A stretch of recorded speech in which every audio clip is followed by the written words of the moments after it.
ஒரு காலத்தில் காட்டில் நதிக்கரையில் ஒரு பெரிய ஆலமரத்தின் அடியில் ஆச்சாரிய சாணக்கியரும் சந்திரகுப்தரும் ஒன்றாக அமர்ந்திருந்தார்கள். அப்போது திடீரென சந்திரகுப்தன் கேட்டான், குருதேவா, இந்த உலகில் யார்தான் செல்வந்தனாக ஆக விரும்ப மாட்டார்கள்?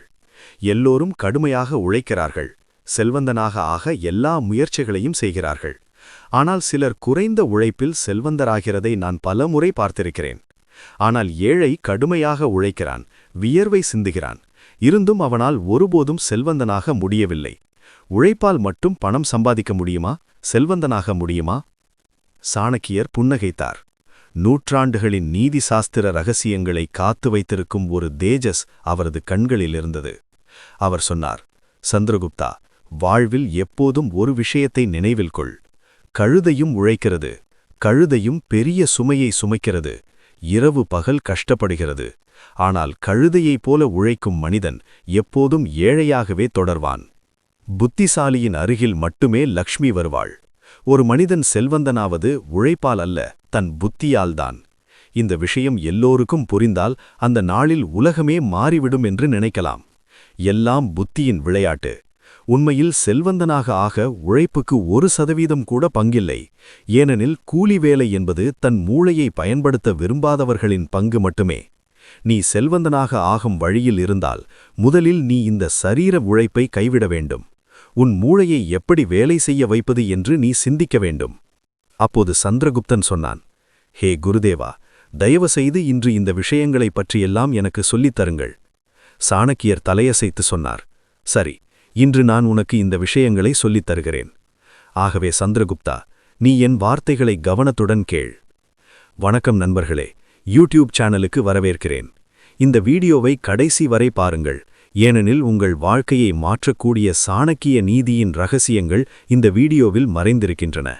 உங்களுக்கு சாணக்கிய நீதி பிடித்திருந்தால் கமெண்டில் சாணக்கிய நீதி என்று எழுதுங்கள். நீங்கள் எங்கள் வீடியோக்களை பார்க்கிறீர்கள் என்றும் அது உங்களுக்கு மிகவும் பிடிக்கிறது என்றும் நாங்கள் புரிந்துகொள்வோம். அப்போது நாம் வீடியோவை தொடங்கலாம். இப்போது சாணக்கியர் சந்திரகுப்தனை பார்த்து சொன்னார், உனக்கு உழைப்பின் தேவையில்லை என்று நான் சொல்லவில்லை. செல்வந்தனாக ஆக உழைக்க வேண்டும். ஆனால் அந்த உழைப்பின் முறை கொஞ்சம் வித்தியாசமாக இருக்கும். இன்று நான் உனக்கு அதைத்தான் புரிய வைக்கப் போகிறேன். நினைவில் கொள், என் இந்த வார்த்தைகள் உன் வாழ்நாள் முழுவதும் பயன்படும். சந்திரகுப்தா, செல்வத்தின் தேவதையான லக்ஷ்மியை ஈர்க்க நான் உனக்கு 7 விதிகளை சொல்லித் தருகிறேன். அது நூற்றாண்டுகளாக ராஜாக்களை சக்கரவர்த்திகளாகவும் ஏழைகளை செல்வந்தர்களாகவும் ஆக்கியுள்ளது. இந்த விதிகள் உழைப்பை அல்ல, புத்தியைத்தான் ஆராதிக்கின்றன. ஒவ்வொரு விதியுடனும் அதை விளக்கும் ஒரு சிறிய கதையும் நான் சொல்கிறேன். கவனமாக கேள், ஏனெனில் இந்த வார்த்தைகள் உன் தலையெழுத்தை மாற்றப்போகிறது. விதி எண் 1, லக்ஷ்மி புத்தியின் வேலைக்காரி, உழைப்பின் அல்ல. சாணக்கியர் சொன்னார், முதல் விதி இதுதான். லக்ஷ்மி புத்தியின் வேலைக்காரி, உழைப்பின் அல்ல. தன் மூளையை பயன்படுத்தி முடிவுகள் எடுப்பவன், எப்போது யாருக்காக எவ்வளவு கடுமையாக உழைக்க வேண்டும் என்று தெரிந்தவன், அவனால் மட்டுமே லக்ஷ்மியை சொந்தமாக்க முடியும். வெறுமனே உழைப்பதால் மட்டும் லக்ஷ்மி வரமாட்டாள். நீதியின் மூலம் உழைப்புக்கு திசை கொடு, அப்போது மட்டுமே அது பலன் தரும். திசையில்லாத உழைப்பு காற்றில் பறக்கும் காகித துண்டு போன்றது. அது நிறைய சுற்றும், ஆனால் எங்கும் சென்றடையாது. தொடர்ந்து சாணக்கியர் ஒரு சிறிய கதை சொன்னார். ஒருமுறை ஒரு சிறிய கிராமத்தில் ஒரு விவசாயி வாழ்ந்தான். பெயர் ஹரி. ஹரி இரவு பகல் வயலில் வியர்வை சிந்தினான். காலையில் சூரியன் உதிக்கும்போதே கலப்பையுடன் இறங்குவான். மாலை வரை விளைவிப்பான். ஆனால் ஒவ்வொரு வருடமும் அவனது பயிர் காய்ந்து போய்விடும். காரணம், அவனுக்கு காலநிலை பற்றி எந்த புரிதலும் இல்லை. அவனது அண்டை விவசாயி மூலா கொஞ்சம்தான் உழைத்தான். அவன் வருடத்தில் 2 முறை மட்டுமே வயலுக்கு சென்றான். ஒரு முறை விதைக்க, 2வது அறுவடை செய்ய. ஆனால் மூலா காலநிலையின் சம்மிக்கைகளை புரிந்து கொண்டிருந்தான். மேகங்களின் திசை, காற்றின் போக்கு, மண்ணின் ஈரப்பதம், எப்போது மழை பெய்யும், எந்த விளைச்சலை இறக்க வேண்டும் என்பதெல்லாம் அவனுக்கு தெரியும். பலன், ஹரியின் பாதை தரிசாக கிடந்தபோது மூலாவின் பாதை தங்கம் போல ஜொலித்தது. ஒரு நாள் ஹரி மூலாவிடம் கேட்டான், சகோதரா, நீ குறைந்த வேலைதான் செய்கிறாய், இருந்தும் உன் தானியங்கள் சந்தையில் விரைவில் விற்று தீர்ந்துகின்றன. மூலா சிரித்து கொண்டு சொன்னான், ஹரி, நீ உழைக்கிறாய், ஆனால் புத்தி இல்லாமல். நான் என் உழைப்புக்கு திசை கொடுக்கிறேன். கதையை முடித்து சாணக்கியர் சொன்னார், பார் சந்திரகுப்தா, ஹரியைப் போல பல மக்கள் உழைக்கிறார்கள், ஆனால் புத்தி இல்லாமல். புத்தி என்றால் வெறும் புத்தகப் புழு அல்ல, மாறாக நடைமுறை அறிவு. உதாரணமாக, நீ ஒரு கடைக்காரன் என்றால் வெறுமனே பொருட்களை விற்பதன் மூலம் அல்ல, மாறாக வாடிக்கையாளரின் தேவையை புரிந்துகொள்வதன் மூலம்தான் பணம் வரும். சந்தையில் குளிர்காலம் என்று வைத்துக்கொள். ஒரு கடைக்காரன் கம்பளி ஆடைகளை ஸ்டாக் செய்து கொண்டிருக்கிறான். ஆனால் புத்திசாலியான கடைக்காரன் பார்ப்பது மக்கள் டீ கடைக்கு அதிகமாக வருவதைத்தான். ஆகவே அவன் ஒரு டீ கடை தொடங்குகிறான். குறைந்த உழைப்பு, அதிக அருமனை.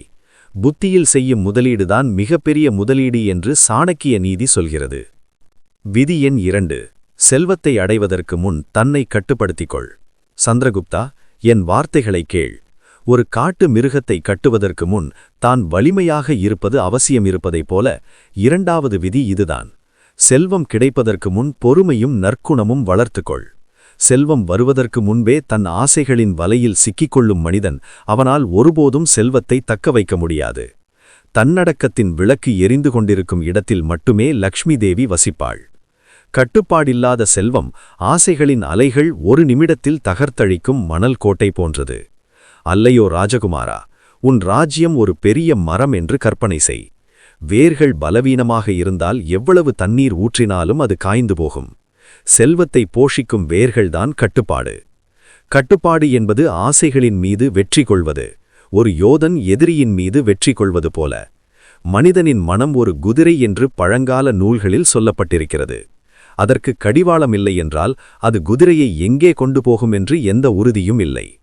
செல்வத் விஷயத்தில் இந்த கடிவாளம் 3 நிலைகளில் கட்ட வேண்டும்: உடல், மனம், பொருளாதாரம்.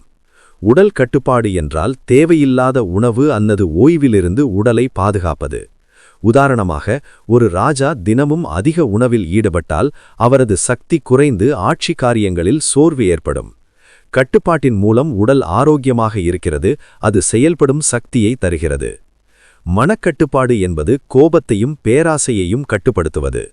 கோபத்தில் எடுக்கும் முடிவு யுத்தத்தில் உணர்ச்சி வசப்பட்ட தாக்குதல் போன்றது, பெரும்பாலும் அழிவை தரும். சந்திரகுப்தா, நினைவில் கொள், உன் கோபம் எழும்போது ஆழமாக மூச்சு விட்டு சிந்தி. இந்த முடிவு செல்வத்தை அதிகரிக்குமா அல்லது குறைக்குமா? பொருளாதார கட்டுப்பாடுதான் மிகவும் நுணுக்கமானது. ஒவ்வொரு செலவுக்கு பிறகும் கேள், இது அவசியமா? பணத்தை வெறுமனே வீணடிப்பது லக்ஷ்மியை அவமதிக்கும் தனம். விதி எண் 3. பணம் செலவழிக்கும் தந்திரம் சம்பாதிப்பதை விட பெரியது. சந்திரகுப்தா, பணத்தின் ஆன்மாவான 3வது விதியை இப்போது கேள். பணம் சம்பாதிப்பது ஒரு கலை, வேட்டையாடன் அம்பு எய்வது போல. ஆனால் அதை பாதுகாப்பதும் அதிகரிப்பதும் தான் ராஜதந்திரம். கிடைக்கும் இடமெல்லாம் பணம் செலவழிப்பவன் லக்ஷ்மியை அவமதிக்கிறான். தேவி உடனே இடம் மாறிவிடுவாள். செலவுகளுக்கு ஒரு திட்டம் வை. ராஜ்யத்தின் கருவூல காப்பாளர் கணக்கு வைப்பது போல ஒவ்வொரு தங்க நாணயத்தின் கணக்கையும் வைத்துக்கொள். அல்லையோ ராஜகுமாரா, செல்வம் ஒரு நெருப்பு என்று கற்பனை செய். கட்டுப்பாடில்லாமல் எரித்தால் அது எல்லாவற்றையும் சுட்டெடித்துவிடும். திட்டமிட்டால் அது வெளிச்சம் தரும். சம்பாதிப்பதை விட செலவழிக்கும் தந்திரம் பெரியது, ஏனெனில் வருமானம் தற்காலிகமானது. ஆனால் செலவை கட்டுப்படுத்துவது நிரந்தர சம்பிருத்தியை கொண்டுவரும். இதன் வேர்கள் பழங்கால அர்த்தசாஸ்திரத்தில் இருக்கிறது. திட்டமிட்ட செலவுதான் செல்வம் அதிகரிக்க காரணம் என்று கௌட்டல்ய நீதியில் சொல்லப்பட்டிருக்கிறது. சந்திரகுப்தா, செலவின் தந்திரத்தை 4 பகுதிகளாக பிரி. அவசிய செலவு, ஆசைக்கான செலவு, சேமிப்பு, தானம். உன் வருமானம் 10 நாணயன் என்றால் 4 அவசியத்திற்கும், 3 ஆசைக்கும், 2 சேமிப்பிற்கும், 1 தானத்திற்கும் பயன்படுத்து. இந்த தந்திரம் செல்வம் அவமானப்படுவதிலிருந்து பாதுகாக்கிறது. விதி எண் 4. நேரம் பணத்தை விட மதிப்பு வாய்ந்தது. ஹே சந்திரகுப்தா, என் பிரிய சீடனே, நேரத்தின் மகத்துவத்தை பாடும் 4வது விதியில் நாம் இப்போது வந்திருக்கிறோம். இந்த விதி ஒரு ராஜாவின் வாழ்க்கையின் அடிப்படை மட்டுமல்ல, ஒவ்வொரு மனிதனுக்கும் வழிமுறையான அறிவின் கருவூலமும். நேரத்தை வெறுமனே வீணடித்தவன் எண்ணற்ற தங்க நாணயங்களை இழந்துவிட்டான். நேரத்தை சரியாக பயன்படுத்துபவன் மட்டுமே லக்ஷ்மியை ஈர்க்கிறான். ஏனெனில் சோம்பேறிகளின் வாசலிடத்திலிருந்து தேவி ஓடிவிடுவாள். ஒவ்வொரு நிமிடமும் ஒரு வாய்ப்பு, விதை விதைக்கும் நேரம் போல. அல்லையோ ராஜகுமாரா, நேரம் பணத்தை விட மதிப்பு வாய்ந்தது. ஏனெனில் பணம் இழந்தால் மீண்டும் சம்பாதிக்கலாம், ஆனால் நேரம் ஒருமுறை போனால் திரும்ப வராது. பழங்கால வேதங்கள் மற்றும் உபநிடதங்களின் வேர்களிலிருந்து இருக்கப்பட்ட விதி இதுதான். இங்கே நேரத்தை பிரம்மத்தின் வடிவமாக கருதுகிறார்கள். எல்லா மனிதர்களுக்கும் வாழ்வில் சமமாக 24 மணி நேரம் கிடைக்கிறது.